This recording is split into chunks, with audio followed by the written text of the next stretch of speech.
Hey, all you beautiful folks out there. Welcome to People Pursuing Greatness Podcast, episode 52. Today I'm joined by the magnificent and lovely and well-cultured Mr. Sam McIntosh with the Diamond Noise Agency, music promoter, manager, tour manager, marketing genius, truck driver, former Ranger, Iraq veteran. This man, he's a phenom. He has such bands that you may have heard of. He has bands that you may have heard of, like The Anchor. Yup. That's a podcast alumni. Had them on earlier on. Cannibal Kids, Animal Sun. These are just some of the bands that he manages and promotes. This guy is in the sticky, gooey center of the music industry. We talk about how music has changed over the years, COVID and its fallout for live music, and many more musical topics. The scene is alive and well, and if you think you got something from my man Sam to hear, hit him up at diamondnoiseagency.com. What an interesting podcast, and a look at the underside of one of my favorite parts of life, music, baby. Guys, listen, like, and share this podcast to help me grow the show. We are on YouTube, so this entire podcast is on YouTube, so shut this shit down and click over to YouTube at our People Pursuing Greatness podcast YouTube channel. You just basically type in People Pursuing Greatness podcast. It's a little long. Yes, I know. But it's the one that, you know the name. Or you can, of course, go to ppgpodcast.com to look up every link that I have. We're on, I know you're listening in podcast land, but we are on Apple Podcasts. We're on Google Podcasts. We're on iHeartRadio, Spotify, for God's sakes. We're on all of it. Also, Sam is the producer, co-host, or thrice host, whatever, of a podcast called The Loud Spot with Sebastian. You can find those guys at theloudspot.net. It's an amazing show. They do much better job than I do when it comes to talking about music, or at least, touching on that world. And just the camaraderie is amazing. They have an excellent show. So go ahead and check them out. Of course, listen, like, share the whole bit. Help us grow these shows. This is what we love to do. And of course, if you're out there doing something amazing, or you thought about doing something amazing, and in this particular case, if that has to do with music, absolutely get out there and do it. So you folks out there, stay safe. The CDC says we can go maskless, hallelujah. So hopefully, we do talk about this in the podcast, you guys are getting out there to check out some of these shows. So make sure you check out wicked bands like The Anchor. Some of these other ones that I talked about, Cannibal Kids, Animal Sun. We talked about another one that Sam wanted me to point out, The Happy Fits, a pop band with a cello bass. They were doing some amazing live stream stuff, I guess, through the COVID era. So make sure that you go out there and support your local scene, wherever that's at. Shout out to all the folks out there that are still doing their thing, even through that ugly 2020 mar on humanity that we knew as COVID. So, yeah. So stay pursuing that greatness, my people, and love you guys out there. All right, cheers. Enjoy the show.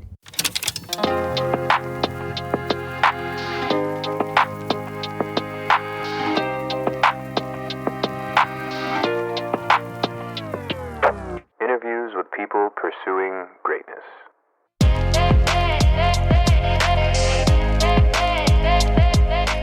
Welcome to People Pursuing Greatness with my boy Sam McIntosh. Am I saying it right? No, it's McIntosh. McIntosh. Is that how you say it? McIntosh? Yeah. That's awesome. Do you have any affiliation with the Big Apple? Well, if I did, I wouldn't be on this podcast now, would I? How dare you? You know what, man? I'm cool enough to have on a Macintosh.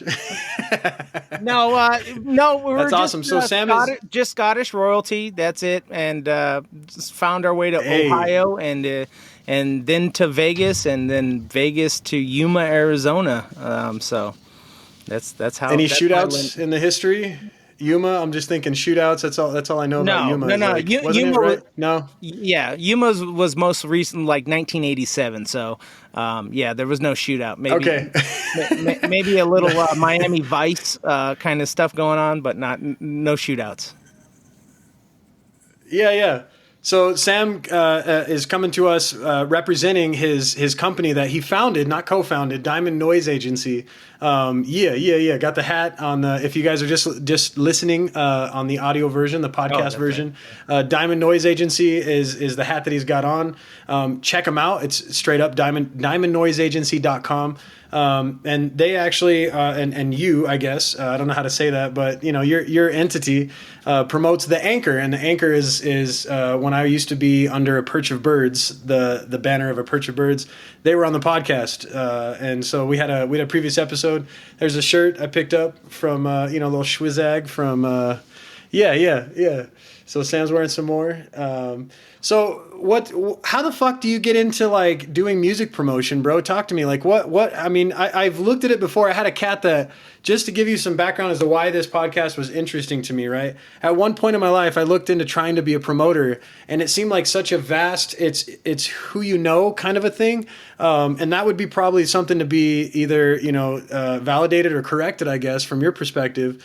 But I mean, becoming a promoter, man, like I feel like that's something where you really do have to know somebody, or is it work ethic? Like, how do you get into this business, bro?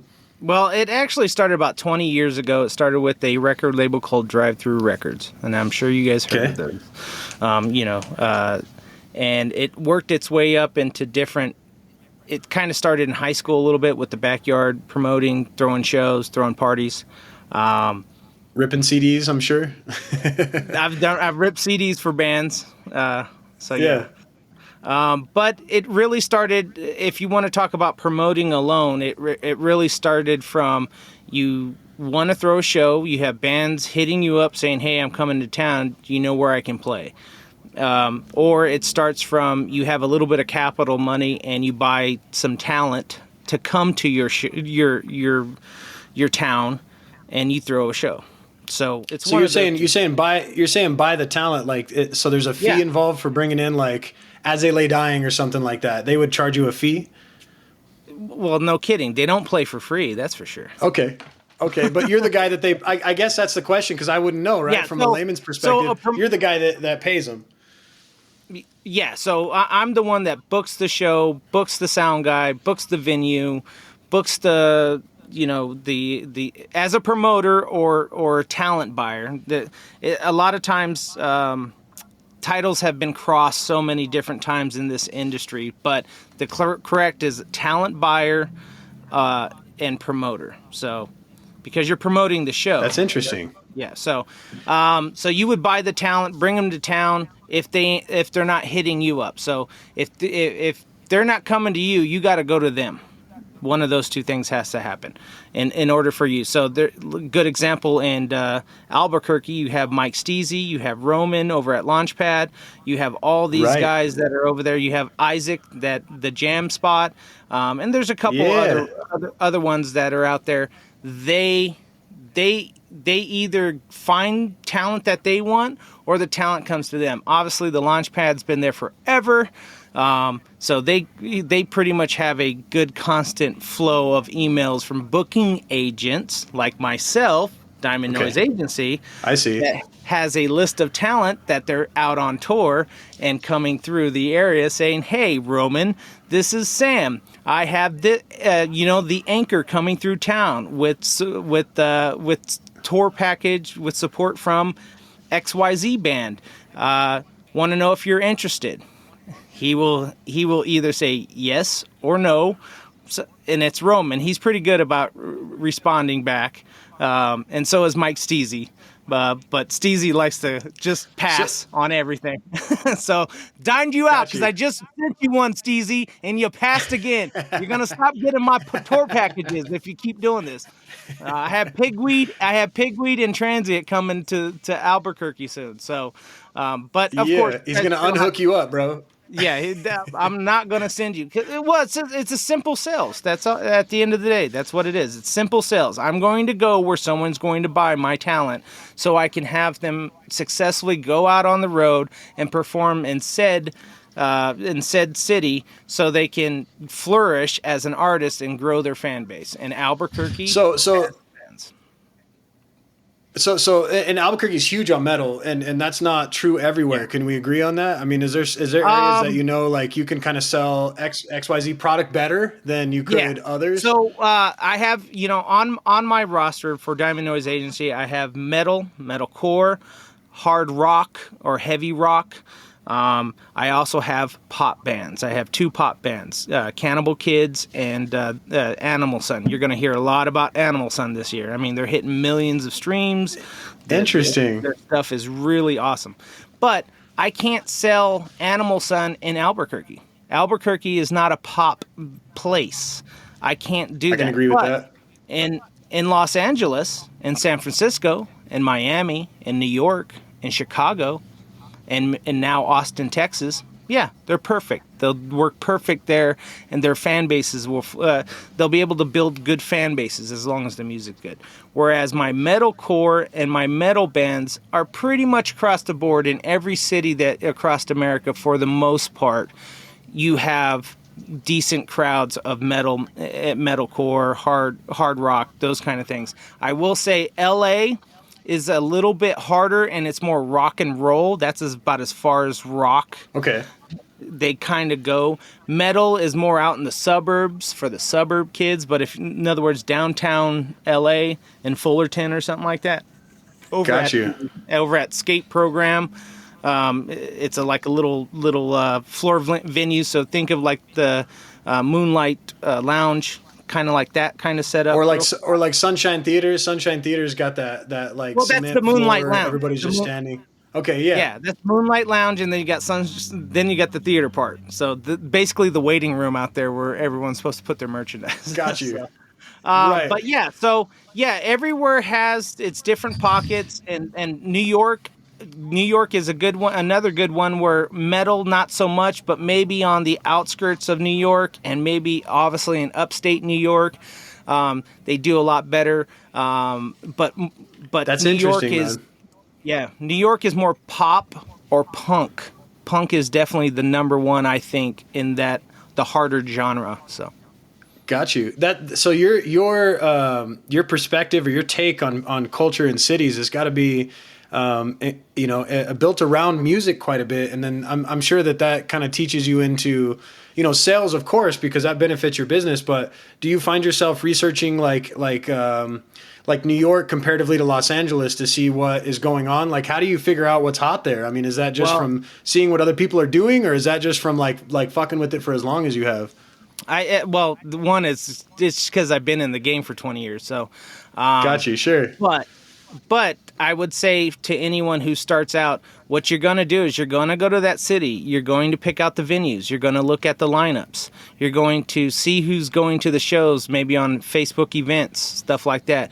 You're going to put almost like putting yourself in that scene and asking questions. Of course, it really helps when you send your talent to that city and see what it does. And by the third time, you should know if you're building a good brand in that market or they're just not digging it. And if you're like the Anchor, right? Like, because they're really Colorado based. I mean, I'm sure that you guys play real strongly to that card, right? Like you guys play around the Denver area, which is quite a bit. Really. Actually, no. No? I mean, maybe 1 or twice a year, and that's it. Because we don't want to oversaturate your market. You don't want to keep doing the same show for the same fans over and over again every month, every quarter, so every 3 months. So really, realistically, when you start out, you're trying to build that fan base, right? So you're probably playing every month as a band. And then once you get to a certain level, and I would say the 50 people on a constant basis are buying tickets from you to watch you perform, that's when you should back off. You should you should start spreading it out. And definitely you got to change your set. No one wants to see the same show over and over and over again. Right. And because we live in that kind of world where, it's like we have Netflix, but we don't watch the same show over and over again. Right. There's a constant change of content, and that's kind of like the whole idea behind constantly creating content is that you always have something fresh in order to present to the masses, I guess. That's interesting though. So I guess so when you're doing something like this, you're drawing from a lot of previous experience. What was your initial What was your initial Yeah. because I saw that you had like a record label in the past, right? I didn't get the. So in 2016, I believe it was, I decided to launch Human Heart Records. That's right. I had this idea from working on the label side of the house and stuff like that. That labels don't create. All they're doing is financing. All they're doing is marketing. So I wanted to create a label that was honest and help the artist, make sure not to make them broke or anything like that. If you go back and look at the podcast I produce, we talked to Jared Reddick from Bowling for Soup. He still hasn't gotten paid from those hit songs like 1985 and everything like that. It's been almost 20 years. So if that's that ridiculous. Tell you, ridiculous? No. It just goes to show you how much money they pump into a song or marketing behind a song or a band in general. And so he still hasn't paid it back. And or maybe they're just keeping the money and haven't told him. I don't know. I doubt that. Like it's a shiesty contract deal or something, right? Yeah, like back in the day, some shitty percentages. Because a lot of people don't realize, like, what stops a record label from keeping that money and lying to you and saying, oh, you still owe X amount of dollars? How do you know? Right. They're supposed to show you all that stuff, but they don't really do that. And most bands don't care. All they care about are the numbers growing, and when they go out on tour, are people coming to shows and are people buying merchandise? Because that's the way to make your money. Yeah, and or if they can fucking eat, right? I mean, because that's got to be like because I remember, so Lindsay and the Anchor, right? They showed up in I think we were in Colorado Springs. And, they pulled up in their vehicle and, that was one of the questions I asked them in the podcast, like, how do you guys support yourselves? And it was essentially self-supported, but there was some help from not only you guys, but also like family and then like kind of like a support network with the fans, which I thought was huge. But, the fans are the number one. The fans have always supported the Anchor. Their previous label, which they're not on anymore, that I will not name, they've never supported them. It's always been Lindsay and Corey have always funded, and then also from the fans buying merchandise and that profit. That's what's always funded the band. That echoes what they said too, because I mean they basically said that they were DIY as they come, and that's huge because that goes to show you like the support in that market, and also just like across the board because she has some really.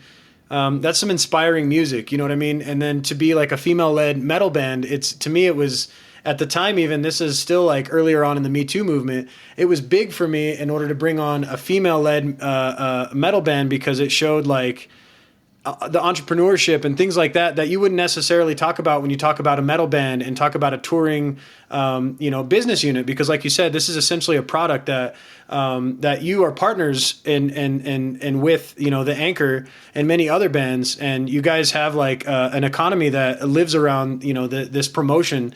And like you said, like having the knowledge of the market is big, but I go back to my earlier question. Do you feel like, from your perspective, do you feel like your relationships and the rapport that you build with the vendors and the locations, the venues, I guess, do you feel like that plays strongly also into your guys' success? Because I'm sure that, like the Anchor, they would need you to be able to pull into a better, more established venue than a lesser known one, right? Does that make any sense? Yes. No, it's 100%. You hit it right on the head. So, what makes a booking agent good? That's the question that you're kind of asked. What makes a good? Sure. And I can tell you. You shortened it well, Sam. Thank you. Yeah. Don't worry. That's my job. So the what makes a booking agent good is his relationship with talent buyers and venue owners. In other words, he knows what venues have great sound, what venues have walk-in traffic. He knows what venues host certain genres of music that do very well and what other genres of music don't do very well. So, those kind of things like that. Because believe it or not, each venue kind of has their own shtick, has their own, where people know that there's going to be, if there's metal there, you're probably not having pop shows there. I can guarantee that. Key. No, that I 100% agree with that. Just from my perspective, from going to a lot of smaller, theater type shows, which is the venues you talked about, like the Launchpad, Sunshine Theater, places like that. El Rey, I mean, these guys have a very specific set, and it seems like in Albuquerque in particular, they cater to like metal. Reggae is real big as well. You got some punk in there, but it has to lean more in the metal side, and then rap as well. But that is more selective. You know what I mean? It seems like you've got to have a following because a lot of people are trying to do rap, and it seems to be a super saturated market. Not to say that metal's not. I think metal is as well. There's no very few albums go up to get like Billboard awards and shit like that, right? For metal. So, I mean, across the board, that makes sense. How does that feel to you from like a business perspective?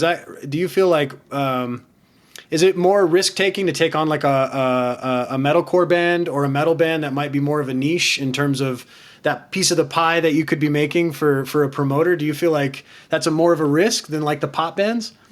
Well, let me go back and finish up on that last question as far as, what makes a good booking agent. So not only do they have to know all these things and have a great relationship with the people that buy your talent, but then they also have to have a great relationship and understanding with the talent itself, saying, hey, look, this is my job. This is how I make my money, my 10%, or maybe a retainer and 10%, because now I'm up to a retainer and 10%. Because thanks COVID, lost so much money. I got to keep this thing going, and I want to make sure that people, the bands, are still interested. Otherwise, they're just sitting on your roster, just sitting there because they can't go anywhere. But I could be doing something else for them, and I'm a very multitask person. I'm a more of a manager type agent. I just don't wait to decide. Let's go to these markets and so on and so forth. So everything has to coexist with each other. And if you want a good agent, that agent has to have a great relationship with venue owners, because there's good ones, there's bad ones, there's great venues, there's bad venues. There's assholes out all over the place, bro. All over the place. So, and then to your other question, which was the piece of the pie kind of question. Yes, absolutely. You want a band to succeed very much, so you get more for them. You get more money for them. Their premium, their guarantees go up. However, though, if you're a good agent, you don't ask for more than what your artist is worth in that market. Otherwise, that's interesting. What's going to happen is you're going to ask for too much. The people don't show up to even cover that guarantee, and now you got a mad promoter or talent buyer because they're not performing. So realistically, I always say your talent, the guarantee for your talent should be half of what they can bring. So if they bring 20 people at $10 a head, that's $200, right? Sure. They should be asking for a guarantee of 100.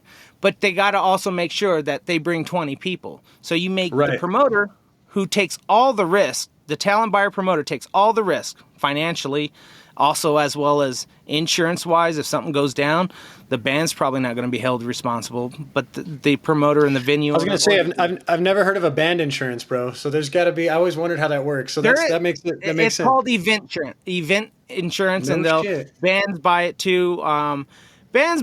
But a good story behind that one is Heat Wave in Australia, Limp Bizkit. They decided to act like a-holes and fire up the crowd because they're having sound problems. And what ends up happening is that crowd ends up tearing shit apart. Well, guess who started that crap? Limp Bizkit. Fred Durst. He was the one.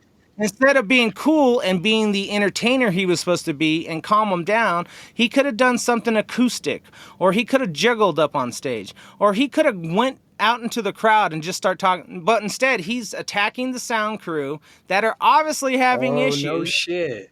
Yeah. Man. I've had that fair share too. And I'm not going to name them names. They're metal bands, big metal bands. And we were having some technical issues because the sound guy I hired that night did not check the power for the venue, that the makeshift venue. We had to use Shiloh Inn banquet hall because the city shut us down for various reasons with the company. All right, that already sounds awful punk rock, Sam. I'm just saying, bro. Keep going. All right. So, shut us down, and then we moved to another venue, and we said, well, fuck no, them. We already paid deposits. These kids were going to see a show. End of story. Hell yeah. It was a great show, by the way. Born of Osiris, Crown of the Empire. Fuck yeah, bro. Anyways, and I won't name the band that got up on stage, but so obviously we kept blowing fuses. And I'm wondering why we're blowing fuses, because we're all plugged into the same wall, even though we're plugged into this wall over here and then this wall over here. They're all on the same circuit. It was all on the same circuit. Okay. So I had to go call my tech guy to come in from work. I think he was doing karaoke night that night, and say, dude, his name is Dominic, greatest guy ever. Dominic, get your ass down here. I need help. Yeah. Shout out to Dominic and Antonelli in Yuma, Arizona, HD audio. But he came in and he was the one that figured it out for me, so on and so forth. But in that meantime, that band was too busy causing a stir instead of being a great like team player. I mean, really. Yeah. However, though, it is what it is. They're grown men. I'm grown men. I'm supposed to make sure at the end of the day, when I was the promoter for that show, the talent buyer for that show, my job was to make sure that the power was on point and not the way it was. So instead, what I did is I entrusted the person I hired to make sure that it was. And he's no longer with us. He passed away a couple years ago. So, rest in peace for him. Rest in peace, man. I never had really any bad ill will, but guess what? Who didn't get their full amount of money that night? Right. End of story. I gave it to the band. I gave it to the band after we took our cuts and stuff like that. I gave it to the band so that way there's like a kiss ass moment saying, I'm sorry that the sound didn't work. Because it does ruin. They're there to entertain, and if their microphone keeps cutting out, it's going to piss them off. I get it. I truly get it. So let me ask you this on the flip side of that. I totally understand that perspective there. On the flip side of that, have you ever had the talent itself actually become the issue? Like I'm gonna come from, and I'm sure that you have stories, but I'm gonna come from the only experience I know. Like I watched like the Lamb of God DVD, right? The Lamb of God DVD, there's a couple of them that they had. It was like following them. So lead singer, Randy gets so drunk he can't even remember the lyrics. Randy's a great guy. He's straight edge. Now but back then he was, that's what it is. he's right, old now. Right. He's probably still smoking them frajos, them cigarettes. So poor guy. But no, so Randy, amazing vocalist. Honestly, a founder of a lot of different sounds, and I think a lot of, like, for me, it was just like one of those pillars of what I would consider to be my metal background when I was growing up. Just wait, he's got something new with Voodoo Glow Skulls, so just stand by. Damn. Okay, Voodoo Glow Skulls. You'll find out on my podcast, The Loud Spot with Sebastian. Hey, April. It's the week of 420, so it's that Friday. I can't remember off the top of my head. I think that's 424. I think that's 424. That's a Saturday. What day is it? No, Friday. So 23rd. 423. It's on a Friday. Yeah. On a Friday. All right. We're actually recording it on 420, but you'll hear about it and it'll go live, pre-recorded live on Facebook as we always do. So on 423. Anyway. So back to, it's my bad. We'll come back to the Loud Spot because we also got to promote. We didn't say anything about that. So, but coming back to, so in this DVD, Randy gets super drunk and he basically cannot perform at the level that we would expect from a pioneering metal vocalist, right? So in your experience, have you ever had talent that has been the fuckery, the problem, right? That you ended up having to like, what the fuck, bro? Tell me, you got any stories, bro? I'm curious. So, I do have stories. I will not name them for the sake of, because they don't do that anymore. They've grown up. They've grown up. Actually, I can give you one, but they've always performed. They were just okay. So there was a band called 360 Smile out of St. Louis when I was living near St. Louis, and great band. I mean, unfortunately, the lead singer passed away because of cocaine use. I think it was pretty sad because they were on their up and up. but they love to get hammered. They love to live that rock and roll lifestyle. Right. Unfortunately, now, like I said, they've always performed. They never had a problem performing. It was their behavior backstage, behavior before the show or after the show. When they clock out. What ends up happening is then I get a phone call, hey, your band is acting like an ass. I don't ever want them back again. Well, guess what? We just had a great show. We performed to a good group of people to build our market, and now you just ruined it because you act like an ass. So the person that owns the house don't want you back in their house anymore. So why would you do that if you're trying to be a professional musician and making money? The days of Motley Crew acting like an ass are over. You need to be smart. You can still party. Just moderation, my friend, and don't act like an ass. But then beyond that, you got to have the Motley Crue success in order to act like Motley Crue, in my opinion. Like, you can't just tear ass and then expect there not to be consequences when you're not. Yeah. You don't have the ability to pay the high-powered lawyers and or handle that blowback, because those guys were untouchable because they had ridiculous amounts of money coming in the door. I mean, and that honestly had to be the only thing that would cushion these guys. I mean, how else do you get away with the stuff that they did besides dying? Yeah, because they had handlers. That you're right. They were getting paid very well. The band wasn't getting paid very well, but the handlers, and I'll tell you that because I actually talked with Vince Neil one time out in front of the Arch. I was one of my many jobs that I've had in the world, but I was a park ranger at the Arch, and he came in. And then I kind of watched him to make sure he didn't get surrounded or harassed. And because I was the guy, they knew that, Sam's been working in the music, so he knows how to handle these kind of people. And when he walked through, I looked up, I was like, "Oh, what's up, Vince?" And he was like, "Hey, what's up, man?" So my coworkers thought we worked together. And so when he went through the scanner and stuff, I was like, no, it's just Vince Neil from Motley Crue, man. Right. Let him through, man. Let him through. Do you guys not know who he is? No, he has to empty his pockets like everyone else and put it through the scanner. He don't get any special treatment. No one gets any special. You can call ahead. There are special for those big A-listers like Billie Eilish or Madonna or something like that. Yeah. Or Beyonce. But but anyways, he told me some stories, and great guy, by the way. Lived a life that a lot of us would dream. The only thing is there was also a lot of bad stuff that came along with success, as it always is. But so back to your question, yes, a band. Here's one of my gifting knowledge. I always tell every band: stay humble, shut your mouth, get in the band. Then you can talk all the shit you want to. If you have an issue with the venue owner, the sound guy, you can handle, but do it in a tactful manner because he controls how you sound that night. And they know that. All bands know that. But if you have a problem with the venue owner, say they skip out, say they don't pay, call me. That's my job. I will get it for you. Don't get all crazy. Start tearing the place up. Don't go breaking your guitars and shit. Yeah. Well, first of all, don't break your guitars because those are your guitars. But don't break anything in the venue or anything. Just get in the van, go back to your hotel, or go down the road to the next venue or the next city. I will handle it. I will get you your money some way, shape, or form. But if I can't get that money, because most of it, let's face it, most guarantees are so low with these bands. They're not very much, $150, $250, $500. They're not very much. Yeah, you think that it's thousands of dollars. No, music is the only thing where you spend thousands of dollars in equipment and travel and get paid $50 to $150 per show. Man, that's a heavy price, man. That shows you the passion that goes behind.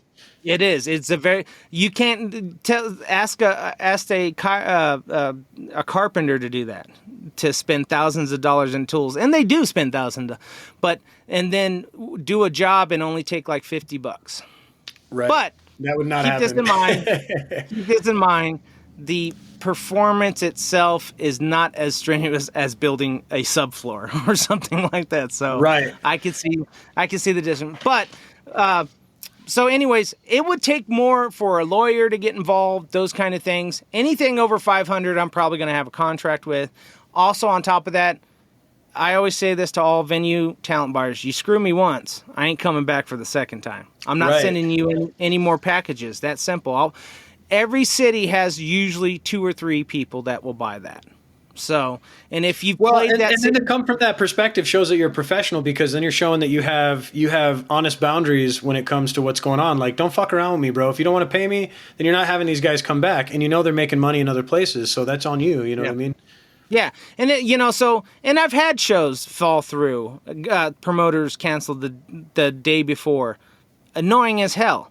You don't understand. We've spent money in marketing on Facebook and Google ads. We've printed up, we've made nice little marketing ads. Maybe not the old school handing out flyers anymore, because those days are gone. But this band spend a lot of time and effort and money into promoting their show. But you decided that because there was no pre-sale tickets being sold, you're just going to cancel the show. But that's at the time of negotiation, you promoter, you talent buyer needs to make that decision. Don't make it the day before. But it happens all the time. But those are usually the little tiny guys, the guys that should know better. The bigger guys, they will just pass on it. If it's something that's not going to make them money or something they're not interested, they'll pass it. So, as we're messing around and I'm making fun of Mike Steezy, he knows what he wants. He knows what he wants to sell. He knows what he wants to promote. Same thing. Roman from Launchpad, he knows what he wants. Right. He knows what he wants to sell. He knows what sells, right? Which is kind of the key, because he knows what's happening right now. They're 2 different promoters. Roman has the kind of the backing of Launchpad, whereas Steezy is kind of, he has to secure the venue. So he doesn't really have a venue underneath him.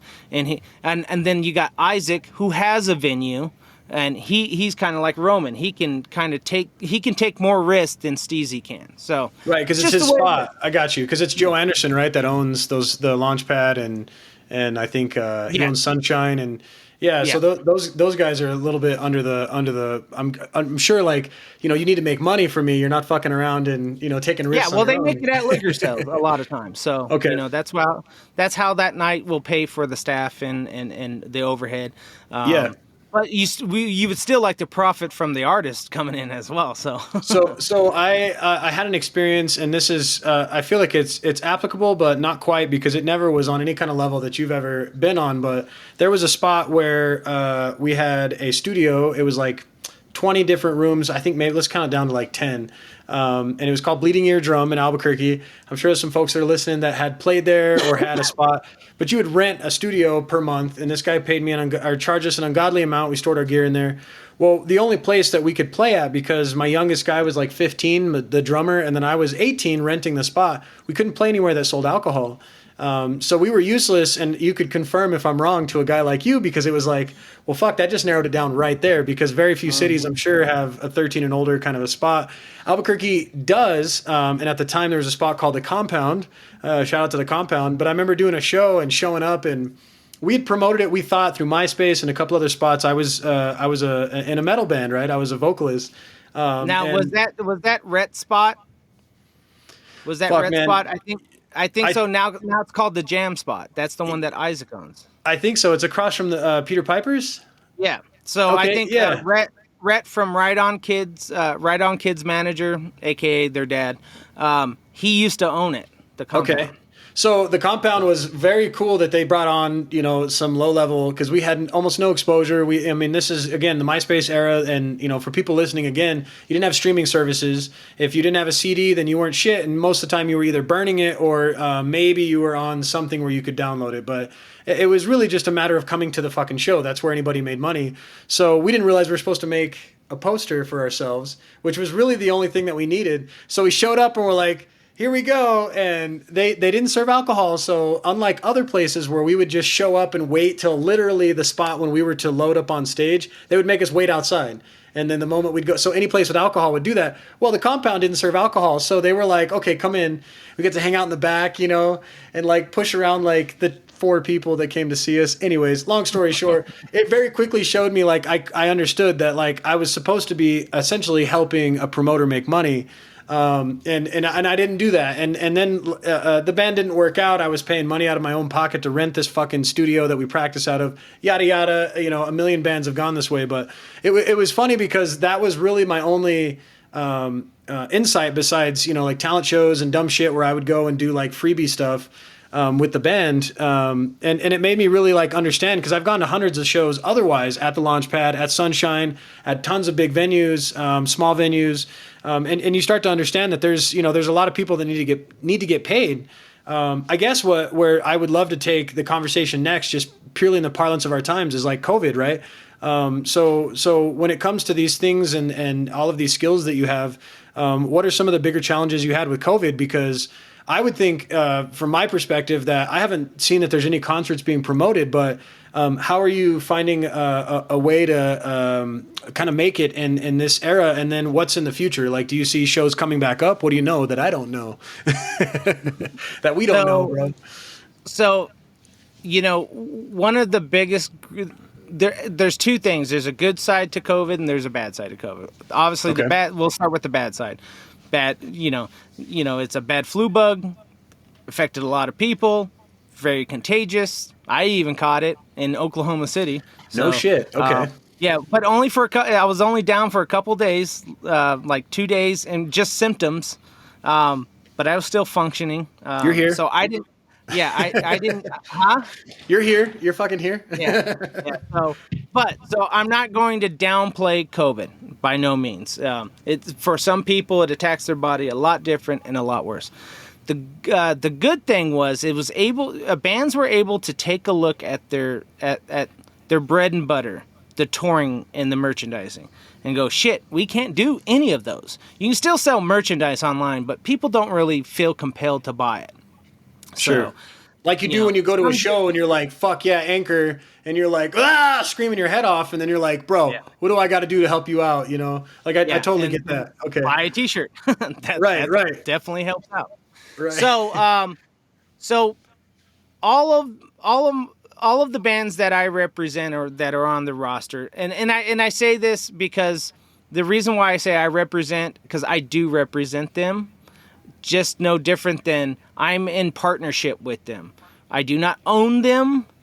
They create their own stuff. We are in partnership. My job is to build markets for them and help them in their career. So in any way possible. Some agents are a lot different. Not me. I'm going to do whatever it takes. Find playlists on Spotify for you to be on. Talk to this guy and do this for you and stuff like that.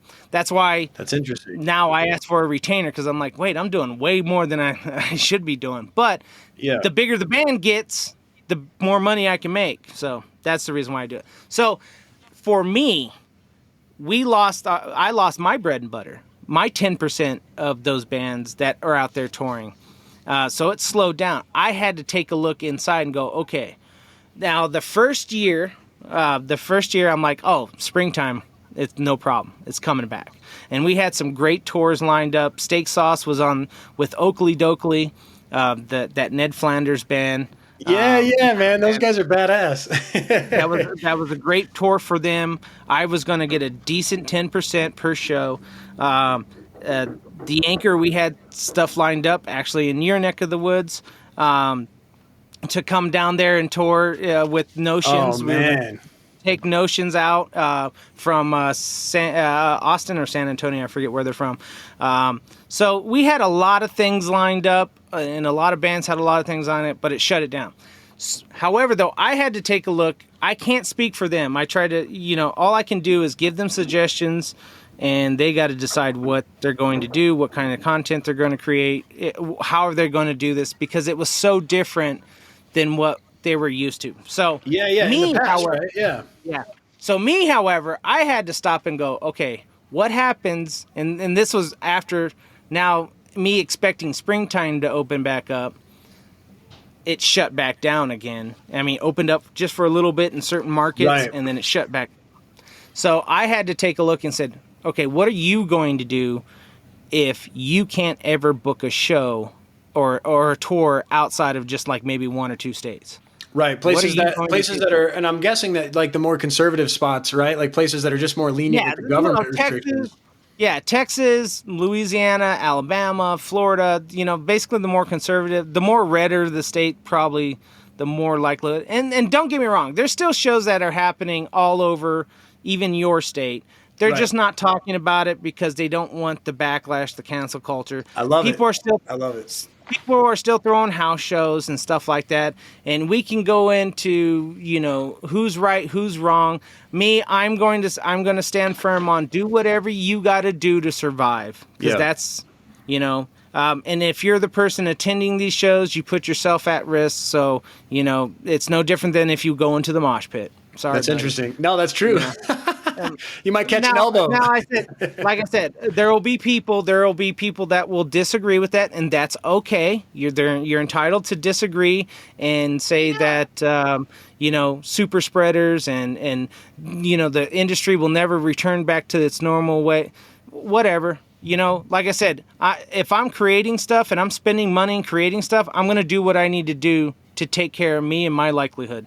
So And I got to stand firm on that in my head, because that's who I am. I'm not going to lie about it and try to play politics. Well, there's so many, and there's so many directions you can go with it. Like, there's so many points of perspective. And I think if you don't respect the different points of perspective, there's a lot of things that you're going to miss in terms of, like, the guy like you that's really trying to pull up and just continue to make money for yourself and your family. Yeah.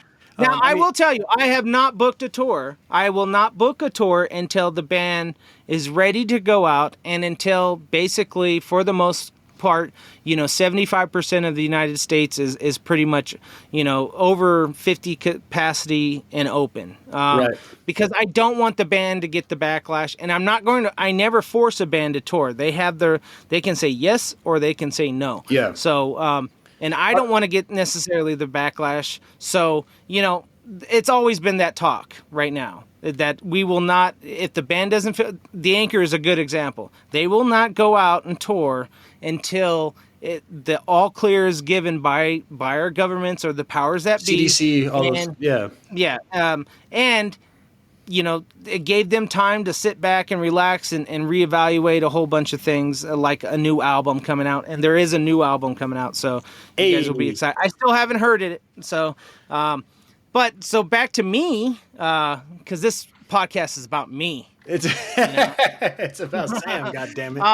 I had to take a look at myself and go, okay, you are so talented. You have this marketing brain. You know how this industry works. What can you do? And I fell into podcasting. And I came across a gentleman, Sebastian, who was interviewing one of my artists. I ended up reaching out to him to do an interview for one of my artists, Jack's Diaries, who was releasing one of their singles, came down to say hi. I love their shit, bro. Yeah, featuring Dee Dee from Laguna Coil. And so, I'm doing PR, basically. I'm trying to find any little thing that could get that name out and get that song heard. Yeah, that's all that it is. Everyone's doing the same thing. It's just the people that throw it in front of your face and you actually look at it are the ones that are going to succeed. And the squeakiest wheel gets the lube. You know what I mean? I totally get that, bro. That's right. So anyways, needless to say, I'll fast forward. I like his energy. And when you manage talent, you manage talent. Whether you're a booking agent or a manager, talent is talent. So whether they're a singer, whether they're a painter, whether they're a trombone player, or a musician, let's just call them musician, or anything like that. So when you see something and you see the potential, your brain starts, now me, from the marketing standpoint and the business standpoint, I go, yeah, I could help him out. His quality of his show, I could improve the quality of his show. I can produce his show for him. So in respect to that's what led you to be the producer on the Loud Spot, right? Okay. Now, however, it was supposed to be like this. So remember I told you I caught COVID. I came to visit Oklahoma City. We went out, had drinks. And if you ever want to do business, have drinks with someone, you can usually lower the inhibitions and get what you need. We both ended up catching COVID, not realizing we both ended up catching COVID because I went home that week. Yeah, he was sick and I was sick too, and his wife was sick. So obviously, But they thought I gave it to him. I said, if I gave it to you, you would be sick after a day or two after I was sick. Yeah. You're like, we're sick at the same time. We all were sick at the same time. That means we went out to a restaurant and probably touched a door handle, touched our face. Who knows? Yeah. You know, maybe someone. So anyways, I was supposed to be just the executive producer. Basically, I was going to stamp my name, Diamond Noise Agency, those kind of things, stamp it, make recommendations, those kind of things. Instead, what ended up happening is we started to have a chemistry back and forth online when I popped into a show, and he loved that. He finally felt like he found someone that has chemistry. Yeah. And because I know when to add my 2 cents, I know when to shut up. I also know when to add my colorful commentary, those kind of things. So well, and you're a worker, bro, and that's the hardest thing about a co-host, in my opinion. And this is why I've never done a co-host. I did it like kind of initially when I started podcasting. It's a bitch to find somebody else that's like a worker, because a podcast is not. You and I are not making $1 million. Or how much does Joe Rogan make? No. The fucker, he makes something crazy like 100,000, $1 million an episode. We're not those people. So, you know, to come in here and do this, like a lot of people fall off, and like I've been doing it for 3 years, and it's hard to explain to somebody that eventually it comes down to like a passion thing, and that passion thing in only so many cases becomes a moneymaker. So I totally am with you when it comes to like, you know, to put in that time. It's very important to you that you're able to do that. So to find the chemistry and to find somebody that you feel comfortable enough to do this with, to throw all in with. So it's called The Loud Spot, right? Yeah, it's called The Loud Spot with Sebastian. You can find it all over the place. It's if you want to listen to the audio version, you can find it on the platform you listen to podcast on, or you can go to www.theloudspot.net. I have a nice little player right there. All you do is click play, and that's the audio version. Of course, we're on YouTube. We do videos now. I was the one that introduced the videos because, you know, people are aesthetic. They want to see. The only problem is when you do the videos, you probably cut half of your crowd that used to go listen to the audio. Now I'm right there with you. Video. Yeah. But you can monetize and well, we're probably not going to get too much monetized because we play videos. We play the artist videos with them there. Of course, wonderful YouTube and Facebook, they like to do copyright claims, and it's like, fuck it, who cares? You know what? It's not going to be monetized, or if it does get monetized, that money will go to that artist. Not a problem. We're not worried about that. But you also have a stake in those artists, most likely. So it's not like, I mean, you can easily say. We want to expose people to new artists that they probably never heard of. Yeah, we pretty much have metalcore, hardcore, punk. Last night, which was Wednesday, we had a rock and roll band. So if you can think of Joan Jett or Lindsay Hell, that was Soraya. I mean, she is awesome. She has a great voice.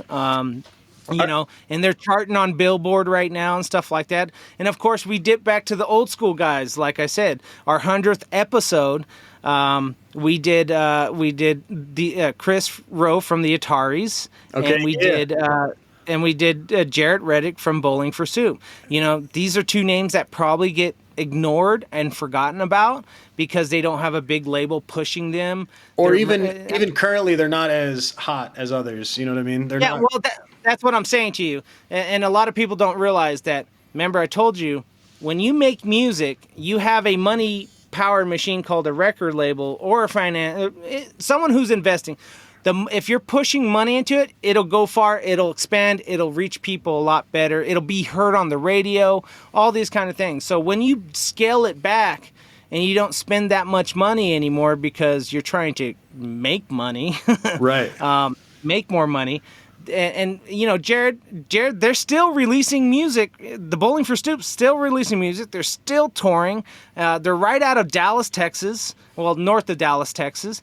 So, you know, if our age group, the 40s, the 35s, 40s, 45s, right. If you listen to that band growing up, you should go back and listen to that band and support the new stuff. Right. However, though, because you got radio just blasting out new stuff constantly, you're going to forget them a little bit per se. So that's a deeper subject, bro. You just kind of broached a deeper subject. Do you feel like Do you feel like there's so trending wise in music? So you're an old head in terms of the industry.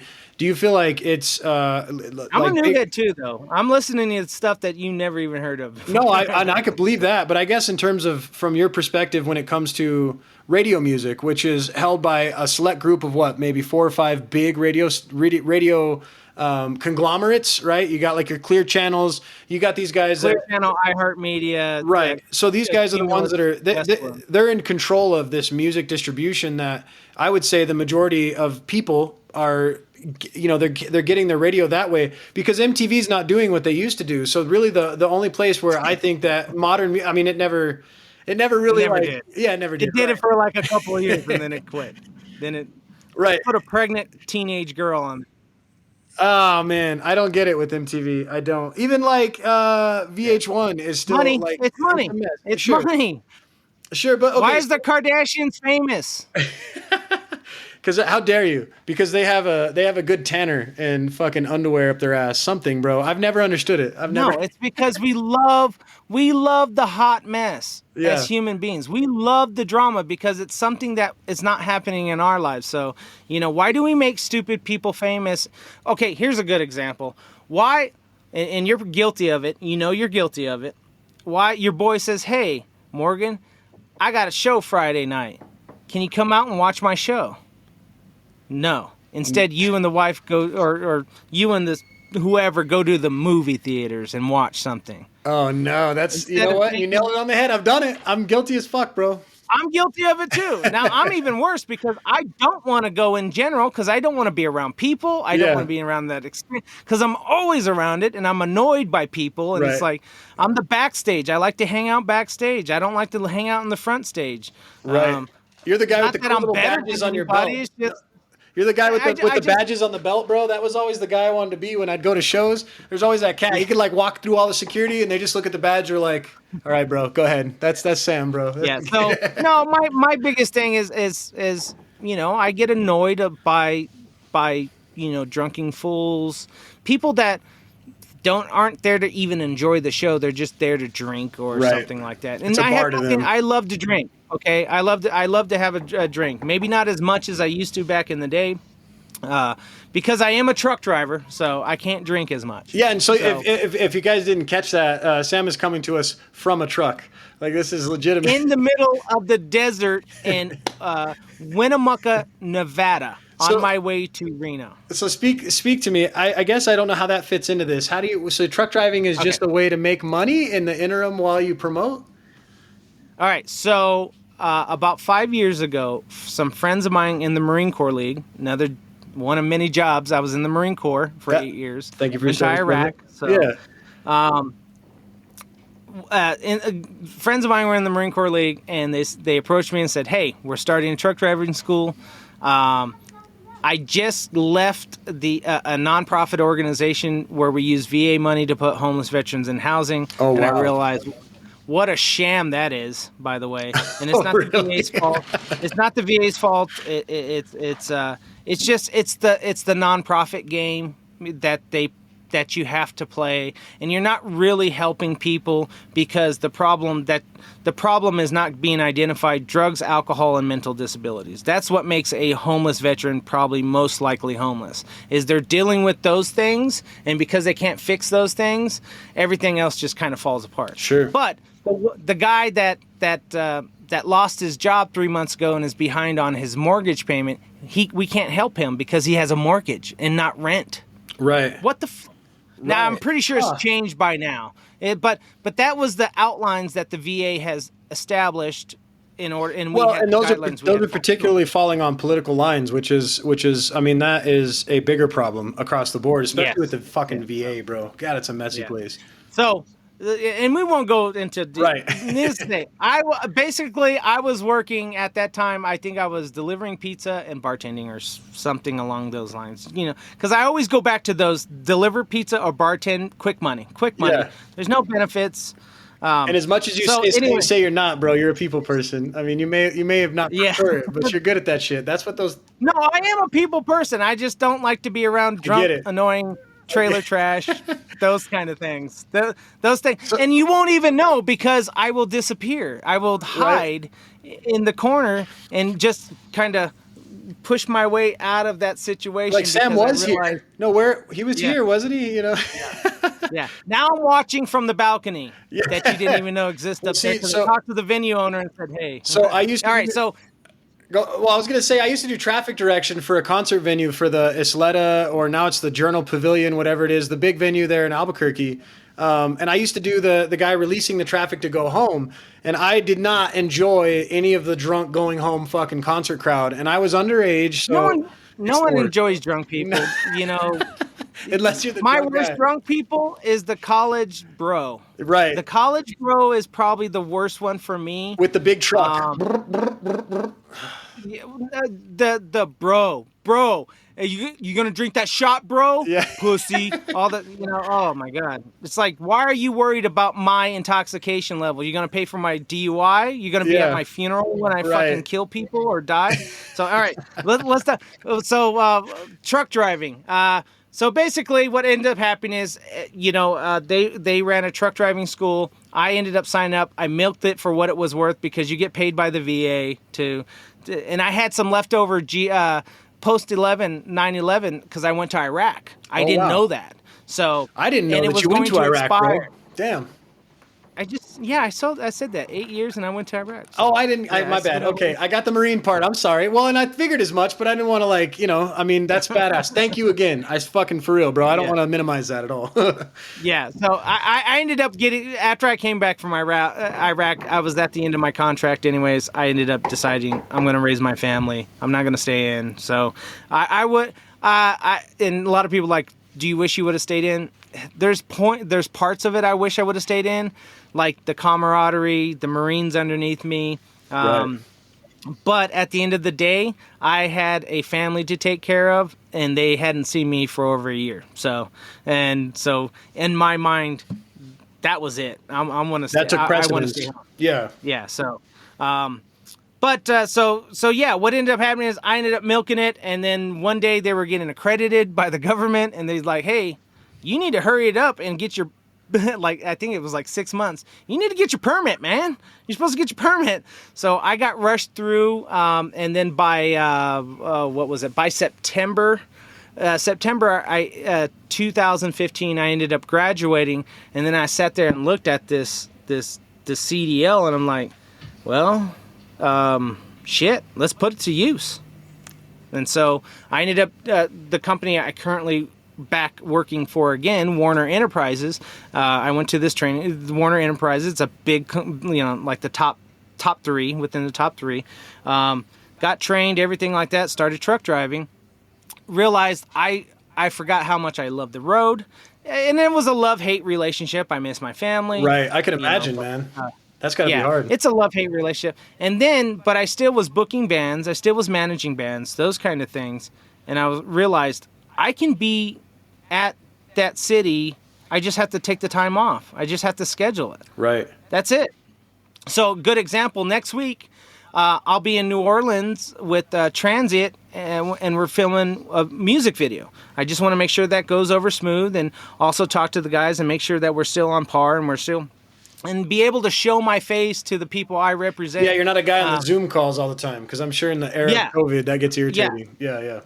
Yeah, and because I've tried that, LA, having a shop or sharing a space, office space in downtown LA. It doesn't work. All you're doing is wasting money. Right. We live in a very technical, advanced society where we could do this from anywhere. Right.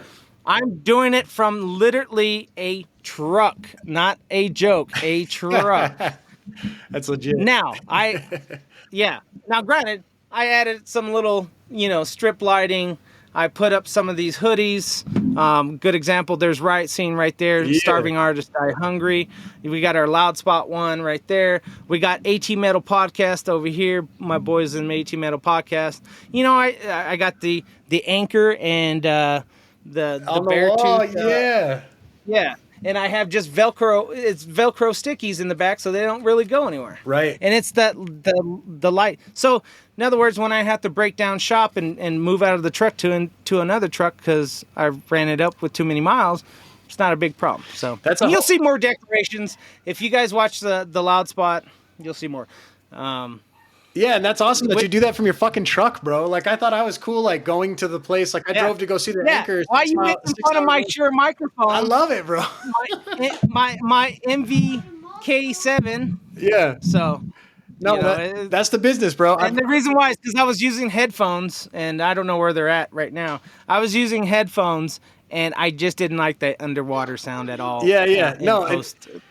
And you sound gorgeous. You know what I mean? No, you sound gorgeous, darling, gorgeous. Well, that dude. Yeah.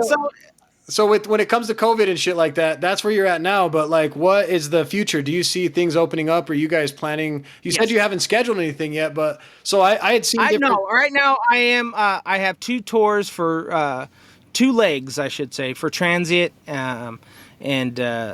and a band called Pigweed out of San Antonio, Transit, for a Texas run. I won't say when they are for the simple sake of we're still, booking those, and I don't want any shit on those bands or anything like that. But,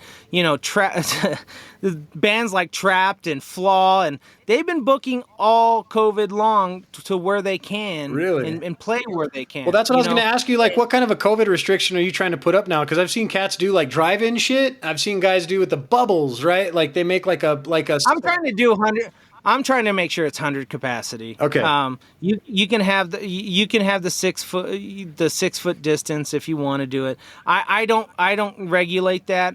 I'd still like to see masks still being worn, obviously, until we're all vaccinated, or at least 70% of America is vaccinated, so we can have that. What is that called? That herd mentality or something like that. Yeah. Herd immunity, I guess, right? Herd immunity. That's what it's called.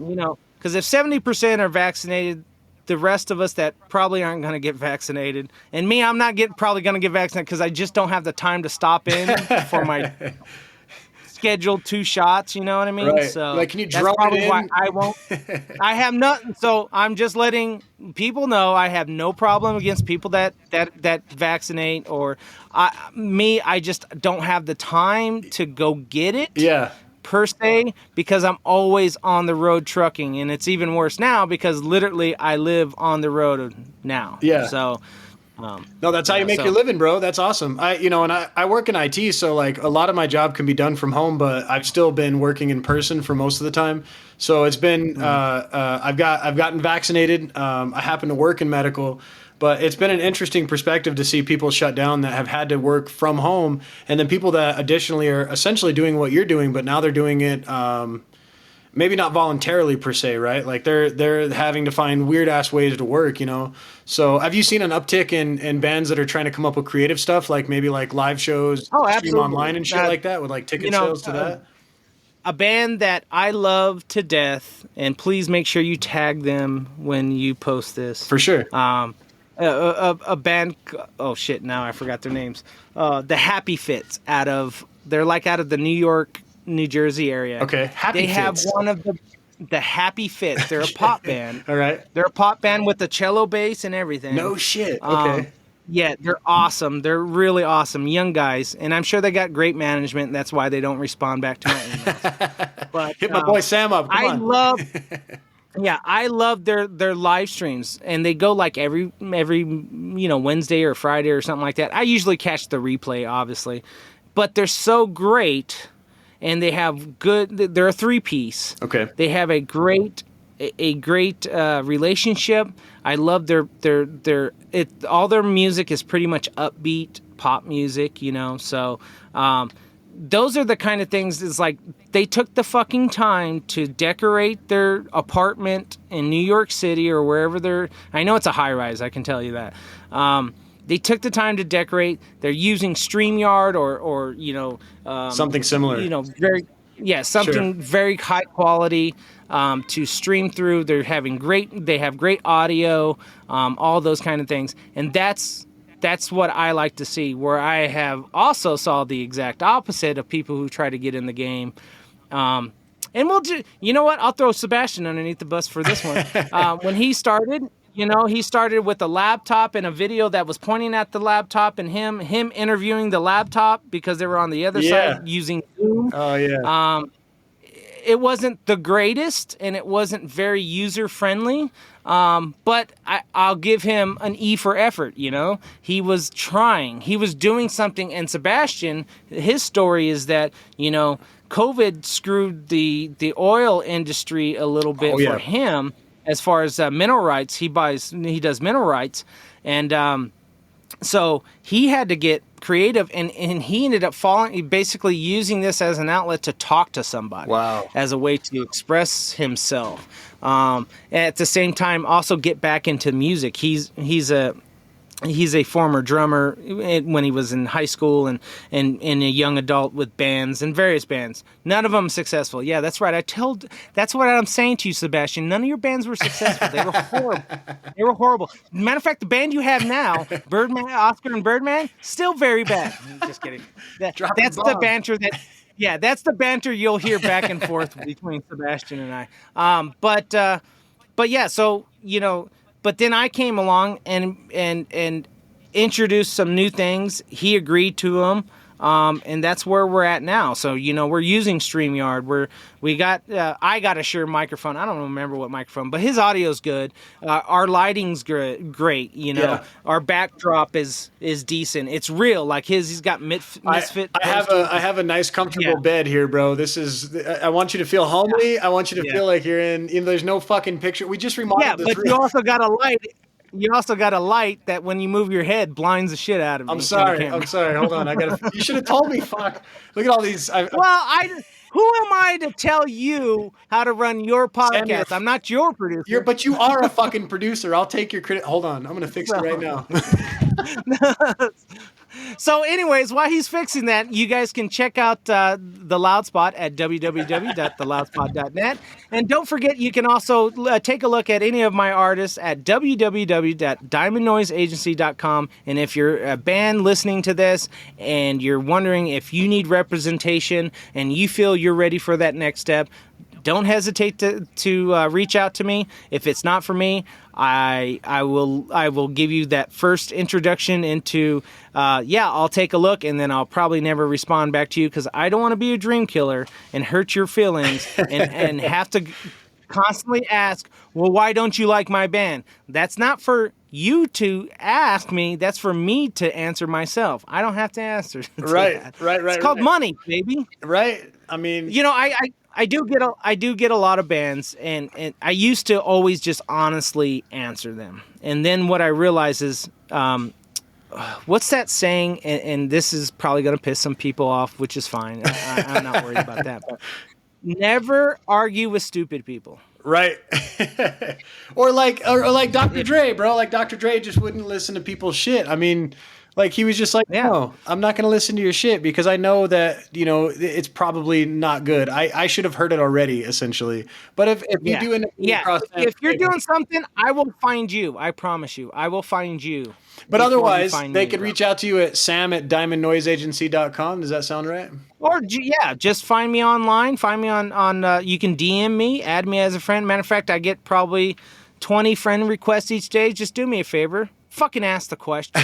Don't add me as a friend and then never talk to me because that's annoying. Because right now, what I do, when you add me as a friend, and I'll give you about an hour, then I'll click the little wave button, and then I'll wait about an hour. And then I'll say, do you have a question to ask me or want me to take a look at something?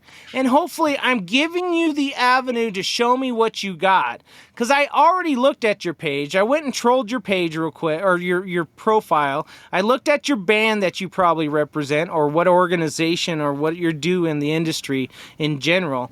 Because I get a lot of fake, watch my fans only. Yeah, so I don't accept those ones. So if you're in a band, just talk to me. That's how networking happens. If it's good, we'll start a conversation. I promise you that. Right, or it'll speak for itself, because that's what the music does. Just like a podcast, the content speaks for itself. I mean, and if it doesn't, then you shouldn't be podcasting or making whatever music you think is going to sell. Yeah. Now let's be realistic. Podcasting is a lot more easier and less money involved than making music. Music takes a lot involved in making music. Recording, unless you're doing it all by yourself. Yeah, you froze up. So, well, I actually can't see you, bro. So I'm getting the same. What the fuck do we do? Do we click go? Fucking. Can you hear me at least? Though? I can hear you clear, bro. Can you hear me? Oh, okay. All you kids in podcast land, yeah. Yeah.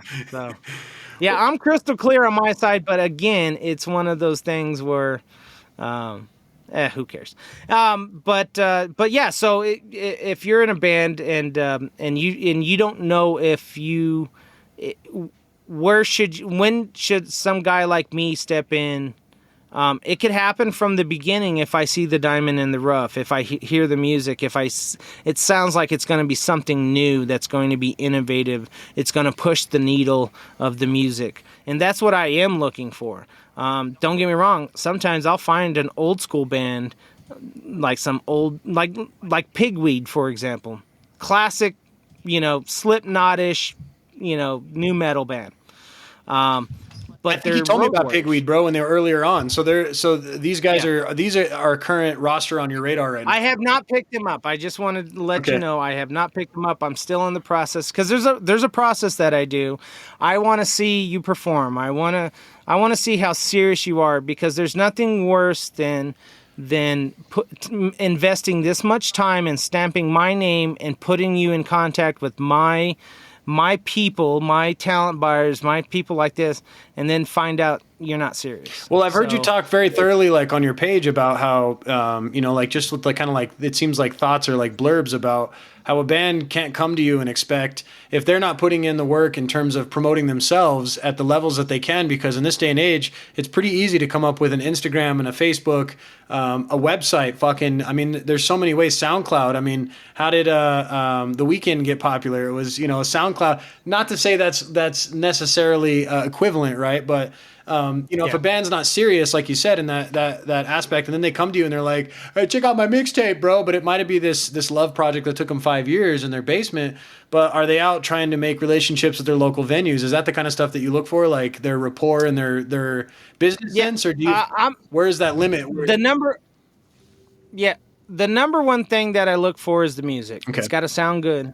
Number two thing I look at is is kind of closely related. I look at the image. I look at the aesthetics.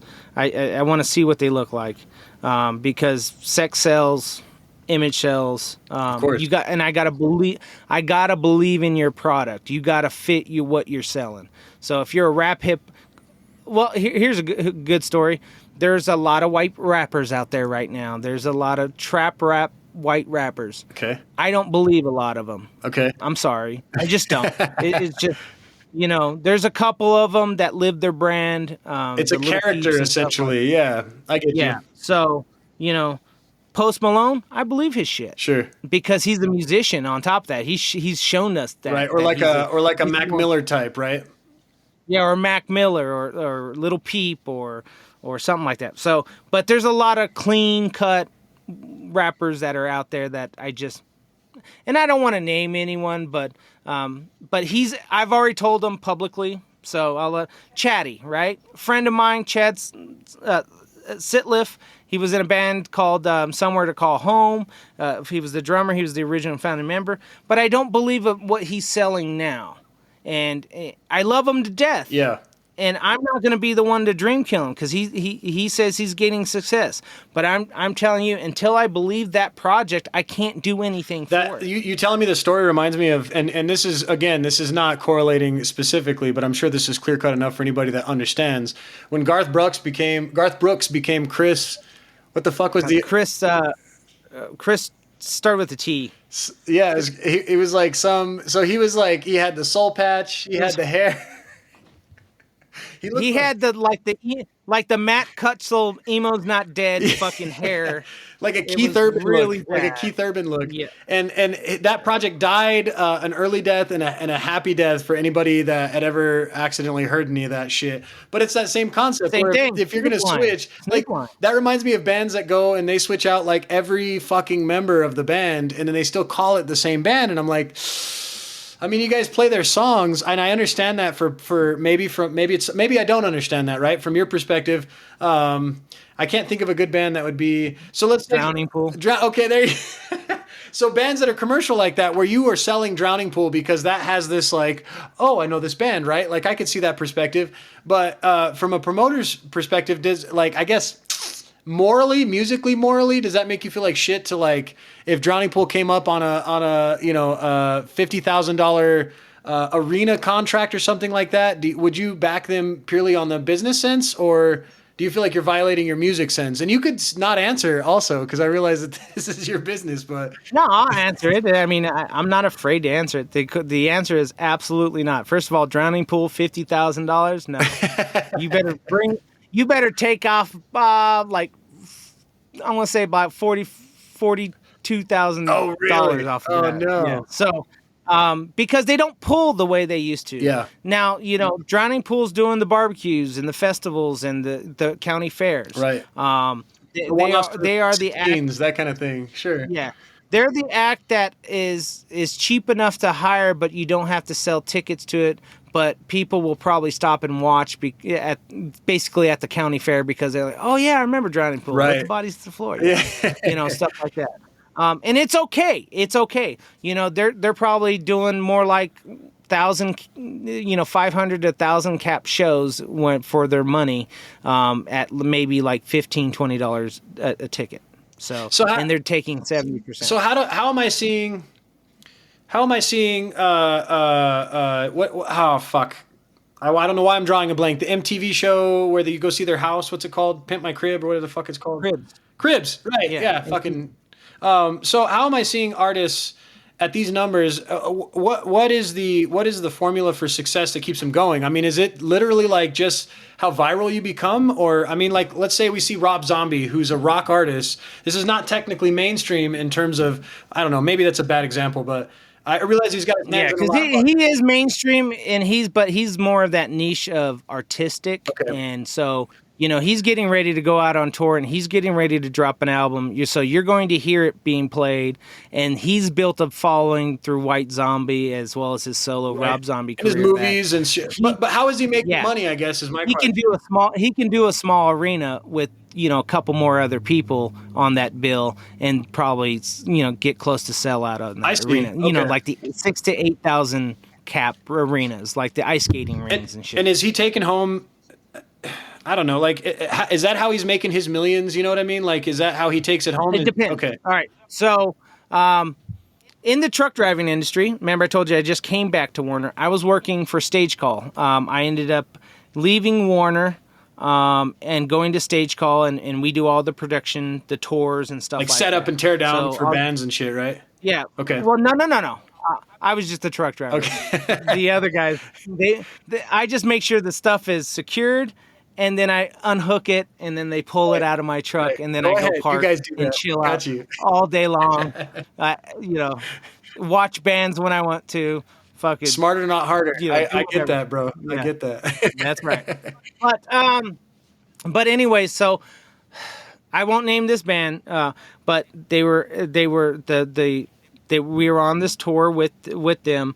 I thought the tour was much a success. We were playing pretty good arenas. They're a very well-known a cappella group. We'll put it that way. All right. Well, so there's only really one a cappella group that everyone pretty much knows. So I thought it was very good, but apparently, Live Nation bought the contract. They were under Live Nation contract. Okay. So Live Nation said, hey, X band, we will pay you X amount of dollars every show. Same thing. Remember the whole Nickelback $1 million a show? Yeah. Right? But they did very well because Nickelback, as much shit as you want to give Nickelback. At one point, they were selling the fuck out of some tickets, sure. Yeah. And get your money, boo boo. You get your money, because there will come a day when that money doesn't come in. Right. So yeah, and I remember one day, the accountant walked by, and I, like I said, I didn't know. I'm just the truck driver. I'm just dropping lights off, and getting unloaded, and then at the end of the night when it's time to load out, I'm getting loaded out and taken off to the next venue. That's all you're doing, right? Yeah, my wallet was fucking irritating. Dude, I got rid of wallets a minute ago because of that tilt. I fucking hate that. Well, so anyways, the accountant walked by and was like, "How we doing tonight?" He's like, yeah.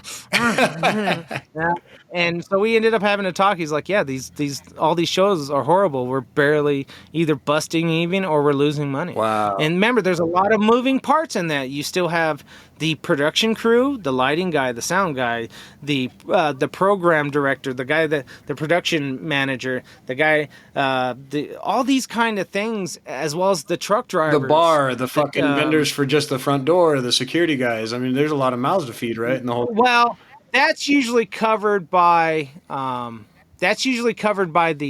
venue. I see. The venue will cover the venue will cover that kind of, but maybe the private security, but even private security for the actual band or the talent, that's probably hired by the talent. So interesting. It doesn't come through Live.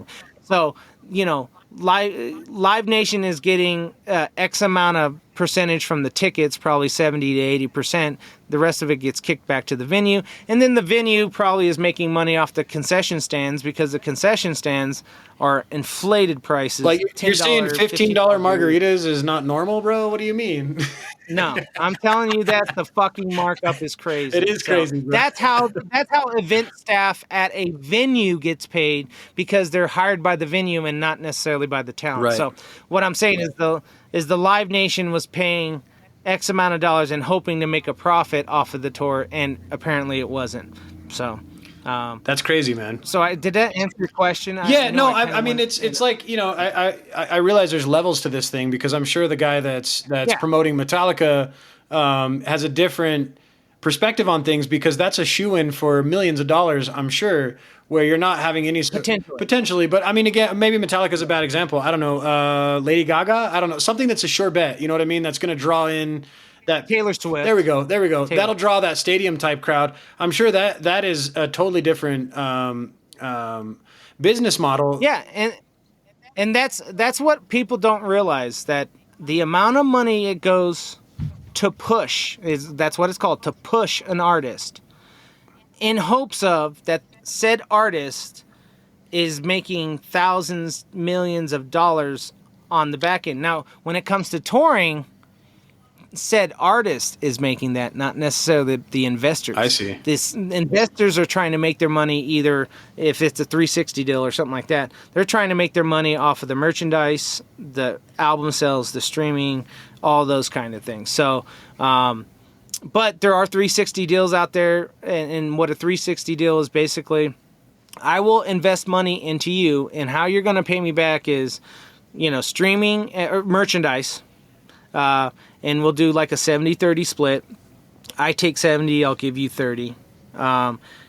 Streaming and all that stuff, I'll probably keep 100% of album sales and streaming until that's paid back. I see. Until X amount of dollars paid. They sometimes they will take, I've heard of it, I haven't seen it, take money from tour guarantees.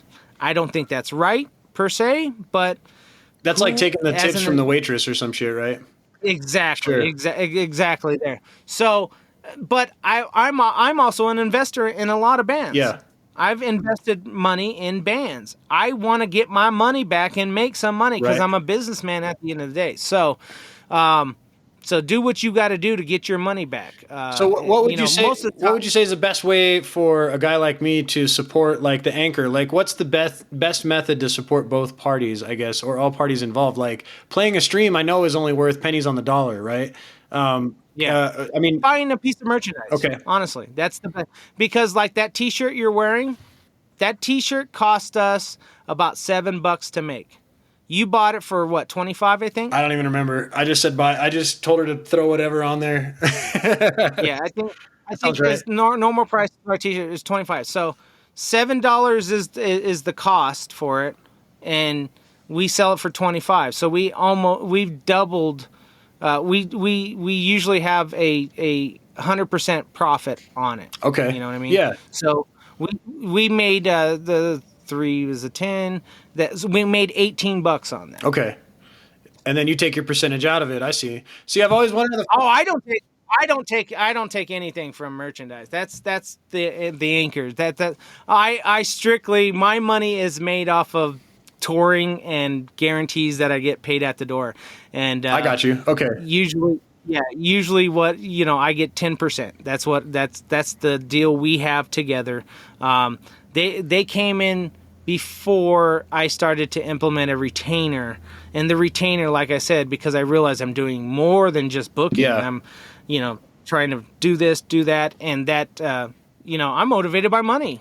Who isn't? Right. But you got to have a guy like you in your corner. Like, I don't, I work full time and so does my wife. And honestly, I don't have a need so far. I guess nobody can say they don't have a need for more money, but like the podcast is not my bread and butter per se. I know that the content that I bring is good because I know I'm not a dumbass and I have a good ability for interviewing, but it's not something that's a focus for me. And I think that a lot of people underestimate when they are trying to make this into a business model, from a podcast perspective, to have a guy like you in their corner, because you are thinking about the money all the time, where a podcast maybe is the wrong perspective, but even from like an artist, you're talking about an artist perspective where they're not a business expert. I'm not a business expert. I know how to fucking talk to people. I have interests. I can do this journaling thing, and I love doing this.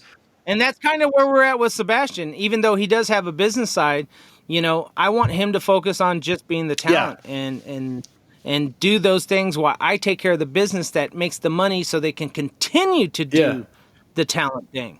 And here's the deal. I don't want people to come off and think that I'm just some money hungry, fucking the greedy guy. No, I have a heart. Yeah. I have a heart. We were talking about my record label, Human Heart Records. Yeah. We never got to finish that story. Bad. I ended up I opened it up. I was doing 50-50 deals, and I was actually giving some money for marketing, anywhere between $500 to like $1,500, depending on the album, what it sounded, where I think it could go. Yeah.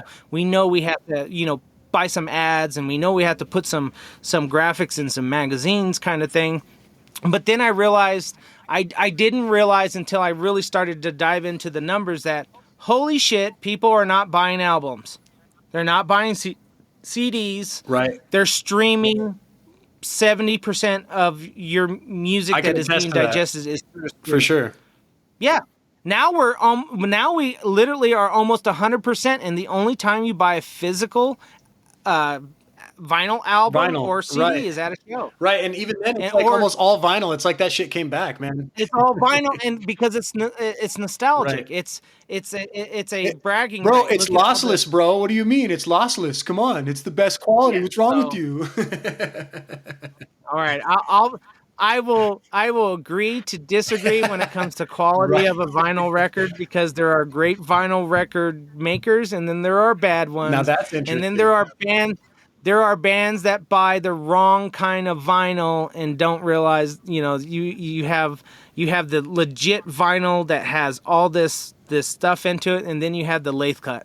Sure, because I know that Jack White made a record that was it was the back of the so it was front, it was back, and then if you played it backwards, you had other content that you didn't have when you played it frontwards, and this was all from like newer tech. That shit costs a lot. Does it really? And then now we have the colorization, the liquefying, the aesthetic, the look of a vinyl these days. Yeah. Animal Sun, we have a vinyl coming out when eventually, and we'll start pre-sale for that when the album comes out. Then we'll do the pre-sale, because that shit costs a lot of money. Sure. I mean, you're dumping at least $6,000 to $8,000 for like 100. Really? 100 vinyls. Holy shit! I didn't know that, dude. Yeah. Well, when you make it, you got the cut. You got to make the die for it. You got the packaging for it. You have to probably special order the vinyl rubber for it. The stickers, the centerpiece stickers that go on, all these kind of things. It's not a CD, right? And it's not CDs digital. You can get for $1.49 each. So right, that's interesting, man. So let me. I want to before I forget. Oh yeah, well, I want to. So let me finish with the. So I ended up having to shut down the record label and give back all the music to the artists that were on it, and say sorry guys after 8 months, because I was like, I am never going to make any money. Really? I'm just going to keep dumping money into this, and I'm never going to make a profit. So I learned from there that moment on, and a lot of things were, yes, the nature of the beast when it comes to the music side of the house, the business side of the house is maybe not aesthetically, appealing to everybody. Right. But for me, I don't mind being the bad guy that has to think of your numbers, how much money to make, what's our budget, those kind of things, because I want you to focus on doing what you do best, create. Right. I will take care of all the rest. We're still going to talk about it. We're still going to brainstorm together, but I will deal with the headaches, and I will take the Excedrins and the beers and the shots and whatever it is to cope with these problems so you can be happy. And that's what people don't forget, that if you have a great manager, they're shielding you from a lot of bullshit. Right. That was beautiful. In order so you can in order for you to survive and do what it is that you want to do, because if you come from a place of happiness, or you come from a place of, now granted, the best artists that make music are the ones that are traumatized. Happy artists don't make them as well, but I don't want you to deal with ordering the CDs and worrying about the packaging. Getting shorted by a venue guy, because that always was a big fear of mine. Getting shorted by a venue guy even sucks. Yeah. For a booking agent, I hate having to make that phone call to that talent buyer and saying, "Hey, motherfucker, what happened? Why are you screwing my band like that?" I just tell them, "Hey, go ahead and get on over to the next venue. I'll take care of this." Because what usually happens is the promoter chicken shit out, walked out, whatever something happened. Sometimes it's the band's fault. He'd be like, your band was, I don't really get it, because I pick up really good bands, but maybe the band was rude and mean, and he's like, fuck you. Yeah. Why should I pay you if you're, and maybe only brought 5 people. Right. Yeah. And at the end of the day, bands, you're responsible for bringing bodies through that front door, not that promoter, not that venue, not the opening acts. You are when you're that touring band. It's hard, yes. Use your Google ads, use your Facebook ads. Otherwise, don't fucking tour in that area until you can at least bring 10 to 20 heads. Man, and that's honestly, to me, that sounds like a low number. So honestly, I feel like that's a nice objective goal for I've had artists on the show before, and I've had a lot of them that they talk about how they're mostly running out of the studio. And like you had said, you've got certain types of genres that work, let's say in the Albuquerque area. Rap is not necessarily something that people are picking up albums like they're fucking going out of style. Metal, not the same either, but I give a lot of advice in terms of like, find somebody that knows more than you do. Being a good artist inside of your chair, inside of an office, in your back room, in your mom's basement, you might sound fucking great because you can run Fruity Loops, but when it comes to like actually putting on shows and shit like that, I don't know. And the reason why I say so is because from my perspective, even as a podcaster, man, I don't, a lot of the guys that are doing big shit, doing big stuff with podcasts, a lot of them are getting into places that it's way above me in terms of promotion, so that's huge, man, to give up and coming artists and even podcasters that type of advice. What would you say is the one thing that you could tell people now that, you I guess bands in particular, that you wish you had known earlier on? Like, is there some sort of a path or some sort of a, like, I don't know. I've always thought like, putting yourself out, spending money on a recording studio yourself, and it doesn't necessarily have to be $300 an hour, but spending money on like good engineering is always the advice I give. Do you have any advice that you give to like an up and coming artist besides the stuff that you've said, which I know is solid gold, but what's the golden rule? Some shit that you just live by? There are 1,000 ways to do it right, but there are maybe 1 or 2 ways to do it wrong. Once you learn the ways to do those wrong, don't ever fucking do it again. I love it. That's one of my things. The second one is also learn. Be a person that absorbs as like a sponge. So if you're a musician and and this is piggybacking kind of off of what you just said about engineering. If you're constantly going to the guy that's engineering and tracking you, what's stopping you from learning this technique? Right. It's not, and honestly, tracking is not hard. It's mix and mastering that's the hard one, because you have to have an ear for it, and you have to know your megahertz and your ohms and all these kind of things to get that right sound off of that clean stem. So, I always tell bands, track your shit at your house. Guitars, string instruments, you can track. And guess how much time you're saving when you go to the studio? He plugs those stems in, and I just spit all over the place for no reason. It might be low quality res. We may not have seen it, bro. Yeah. All right. I hope so. No 1080p. Right. Go 720. Step down, I got you. Yeah. But if you can track your guitar, your bass, your stringed instruments, maybe your piano, synth, all those kind of things.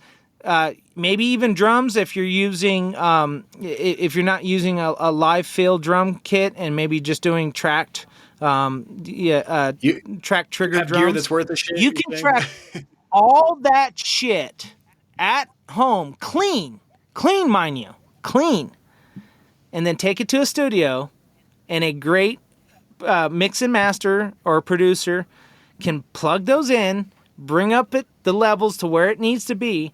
And then all you got to do now is just track vocals. Right. That's it. Easy money. Vocals are important because you don't want to hear while someone's like, or knocking on the door. Like you guys may have heard, my son is trying to break into my fucking room right now to interrupt my podcast. I lock that. Or maybe, I don't know. I'm amazed. I'm amazed. A lot of people, and that's the reason why I chose this Shure versus the SMB7. Other than it's a plug and play USB, but it doesn't pick up as much sound, and I'm always worried about the guy with the reefer next to me, and his reefer's just going off. Hear it the whole time. Or maybe the baffles off. Like I'm right next to the Highway 80. I can hear those old school truckers with the those baffles. Yeah, hit the Jake brakes. That down brake. brake. You can hear it going. Jake's brake. Oh man. Yeah. Well, dude, it's just so annoying. No, but to me, this podcast worked out great. I really appreciate you coming on, Sam. And I think that if you're willing to, I'd love to see what you got going on a year from now, something like that.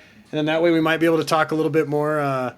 Well, hopefully I will be successful and I'll have that artist. But, 20 years in this industry, that's been my number one downfall is I can only invest in an artist. They got to carry it the way. They're the ones that create. I'm just the business partner side of it. So it does suck a lot of times. I haven't found that right chemistry of that artist that has that level of success. But I'm always learning. I'm always evolving. I'm always doing something that can better myself and better the artists that I represent. And so, hopefully by a year from now, I'll be too good to talk to you, Morgan. I'll be like, what's up? Hey, bro, I just want to see you out of a truck when you're hitting me up. I want to see you in some studio setup. You got that green screen. You got some like young Jamie type. I don't. That's the thing is, I don't. I just don't know. There's the part of me that loves this so much is the traveling. And I don't. And matter of fact, I'm going through a situation. I think I told you about it. I'm going through a situation at this moment that I gave up that in order to do this because it fits my life more, and I'm too afraid to step into to a home life type of position. That's interesting. Because this works out so perfect for me. And I have to do this in order to build that life over there. You know, I would love to have a house in, I don't know, Eastern Tennessee, overlooking the Smoky Mountains, and bands are come flying in to Knoxville, Tennessee, and they're coming out, and we're recording, and we're doing business plans and all. You got a production crew, bro. Yeah. However, I know myself. That can only last for so many months out of the year. And then the rest of the time, I got to be out. I got to be talking to people. I got to be shaking hands. I got to be visiting friends. I got to be participating in life events that you need your business partners to be a part of. Building that rapport and making those connections, glad handing those rich dudes, bro. I know how it goes. I mean, I don't know how it goes, but I can imagine that's what you're doing. Wait, what? Did you say glad handing those rich dudes? Is that like jacking them off?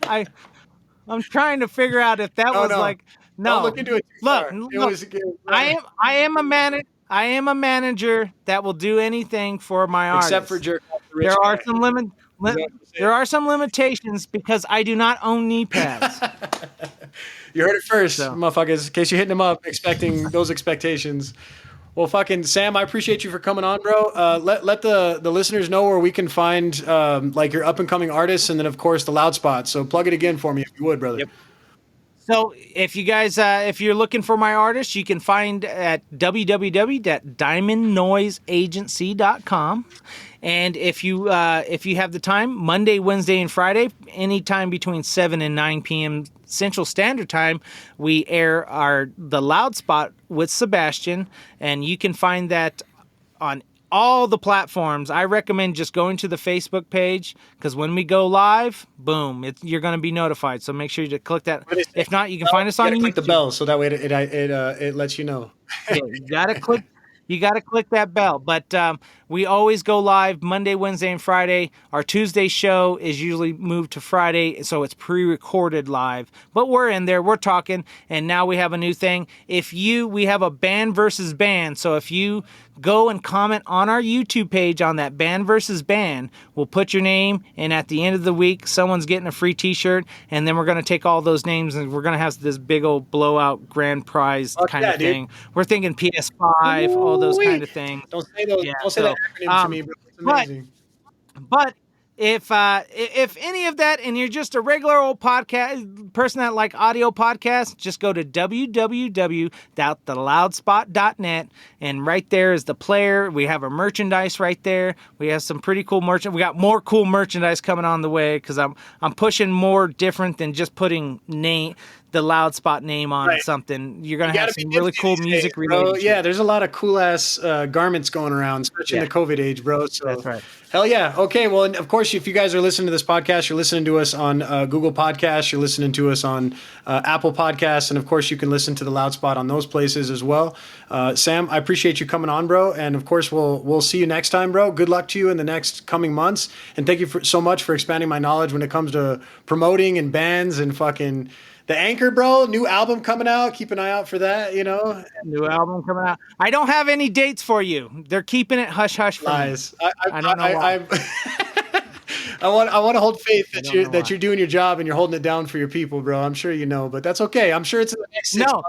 They're not telling me. Okay, there's a reason why they're not telling me. And if you ask Corey, he's like, Sam never likes our stuff. Kind of. For the most part, he's right. What it was is he always asked that he wanted that reassurance, that, you know, that kitty reassurance that, am I doing good, Dad? Pat me on the back. I am not. I don't like to give backhanded compliments like that. So I'm like, no, it sucks. It sucks. However, though, one day he told me, you know, you really do hurt my feelings when you tell me that. And I was like, oh shit, I thought I'm being funny. So honestly, it wasn't until the Breathe album. And it wasn't Through Rose. Through Rose was the one song that really resonated with me, and I just felt. I love that shit, bro. So I will. So I think they're keeping it from me because they want me to see the final finished product, so I can't argue about it with them on anything, which is fine. I will tell you, there are a lot more poppier elements, not necessarily a whole like pop. It's not a pop song, song, but more a day to remember again. That's the evolution of the thing, though, bro. That's how they've been going anyways. They have this evolution to them, bro, and I'm excited to see it because it's, I mean, like I said, I mean, this is not your ragtag type of band, hence why their popularity that's out there. These guys are different. They're creative. So I look forward to see what the Anchor's doing, and then fucking, you know, hopefully Sam's got me too for some live shows, bro. All right. Yeah. All right, brother. Well, I appreciate you, man. Thank you for coming on. I have we'll stay on after I click the fucking the off button. But for all you folks at home, diamondnoiseagency.com. And I appreciate you guys coming on to listen to me ramble with Sam. All right, you guys be safe. All right, guys. Be safe.